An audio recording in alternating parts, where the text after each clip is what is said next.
สวัสดีค่ะชื่อนางสาวยาริยะสาเระนะคะชื่อเล่นชื่อยะนะคะเป็นผู้พิการประเภท3นะคะพิการทางการเคลื่อนไหวค่ะก็คือเป็นคนพิการคนหนึ่งที่ไม่มีพ่อไม่มีแม่และไม่มีพี่ไม่มีน้องค่ะแล้วก็เป็นคนพิการที่อาศัยอยู่คนเดียวเป็นคนพิการที่ว่าไม่กล้าออกสู่สังคมนะคะพอวันหนึ่งก็มีพี่คนหนึ่งค่ะก็คือชื่อพี่สนะค่ะเขาก็เลยมาพูดคุยหารือแล้วก็แบบให้กำลังใจให้กับ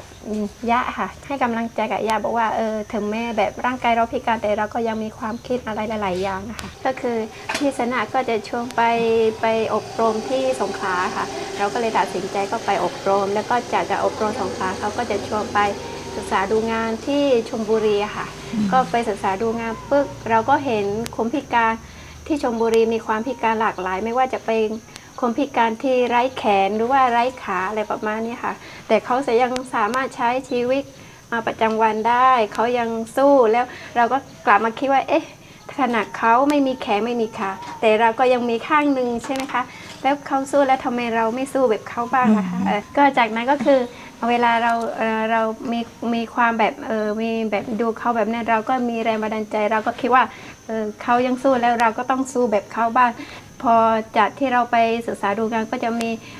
อาจารย์เขาเปิดรับสมัครนักเรียนใหม่เราก็เลยตัดสินใจอยากไปเรียนกับเขาบ้างแล้วก็พอไปเรียนต่อที่พัทยาก็ไปเรียนหลักสูตรคอมธุรกิจภาษาอังกฤษนะคะไปเรียนต่อ2 ปีครึ่งจากนั้นเราก็ใช้ชีวิตตามสภาพความพิการที่พัทยาก็คือ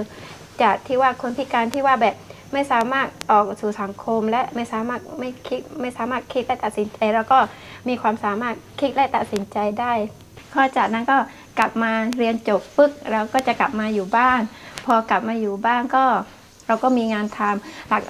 แบบสโลแกนของที่พัทยาเรียนจบมีงานทำจากนั้นก็จบกลับมาอยู่บ้านเรียนจบปึ๊กเราก็มีงานทำจากว่าคนพิการคนหนึ่งที่ไม่มีพ่อไม่มีแม่ไม่มีพี่ไม่มีน้องจากนี้ก็มีสามีที่ให้คำปรึกษาและให้กำลังใจตลอดและก็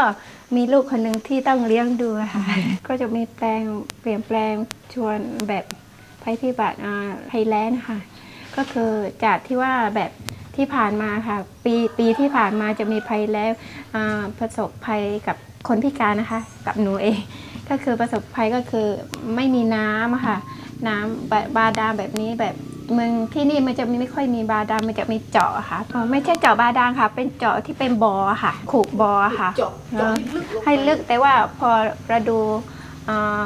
ภัยแล้งก็คือน้ำมันจะแห้งแล้วก็เราก็ไม่มีน้ำที่จะอาบแล้วก็ไม่มีที่จะดื่มอะไรประมาณนี้ถ้าเราปกติก็ใช้น้ำบ่อคนพิการเรามันจะมีแบบสองระดับนะคะแต่ระดับยะเนี่ยก็สามารถพึ่งพาตัวเองได้ในระดับหนึ่งใช่ไหมคะแล้วจะมีคนพิการที่ได้สำรวจมากับยะเองนะคะก็คือคนพิการแบบทางแบบที่ติดเตียงอะไรประมาณนี้ค่ะก็คือคนพิการเราเนี่ยพอภัยแล้งเนี่ยมันจะมีผลกระทบมากก็คือค่าใช้จ่ายก็เยอะเพราะคนพิการบางส่วนมันต้องใช้แบบพัดลมอะไรแบบเนี้ยมันก็มีค่าใช้จ่ายเพิ่มแล้วก็คนพิการบางส่วนที่เป็นที่ติดเตียงมันจะนอนหงายแบบนี้ตลอดมันไม่ได้ต้องพยายามขยับประคอง5 นาทีหรือว่า10 นาทีก็พลิกข้างหนึ่งแล้วก็อีก10 นาทีเราก็ค่อยพลิกข้างหนึ่งถ้าเราไม่พลิกแบบเนี้ยเหงื่อมันจะแตกแล้วก็จะเป็นแผลกดทับผลกระทบจากน้ำท่วมใช่ไหมคะ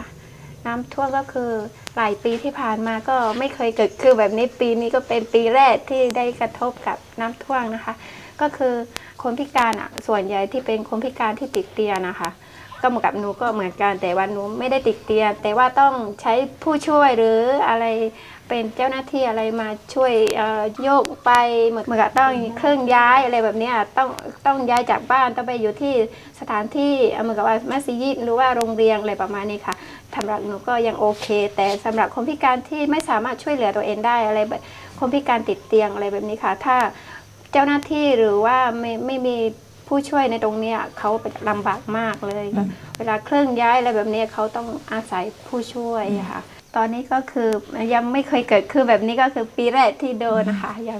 ยังไม่มีเรืออะไรแบบนี้ยังไม่มีสำรองสำหรับคนพิการนะคะอนาคตก็ถ้าเป็นไปได้ก็คืออยากให้หน่วยงานหรือ หน่วยงานต่างๆ ไม่ว่าจะเป็นหน่วยงานภาครัฐหรือว่าหน่วยงานภาคเอกชนนะคะอยากให้มีสำรองในจุดนี้ค่ะเหมือนกับภัยพิบัติน้ำท่วมเนี่ยเราไม่รู้ว่ามันจะเกิดขึ้นแบบท่วมเยอะหรือว่าน้อย แต่วันนี้ปีที่แล้วก็คือเยอะมากเลยค่ะก็คืออยากให้มีสำรองไว้ตอนนี้เวลาเกิดปัญหาภัยพิบัติเราจะได้เอาจากตรงนั้นมาสำรองตรงนี้ค่ะก็อยากให้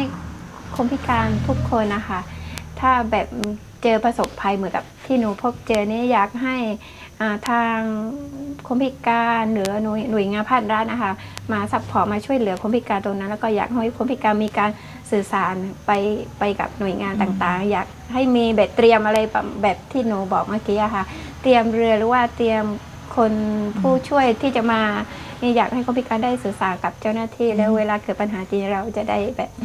สื่อสารกันได้ถูกตรงประเด็นนะคะพอดีเราสื่อสารมาแล้ว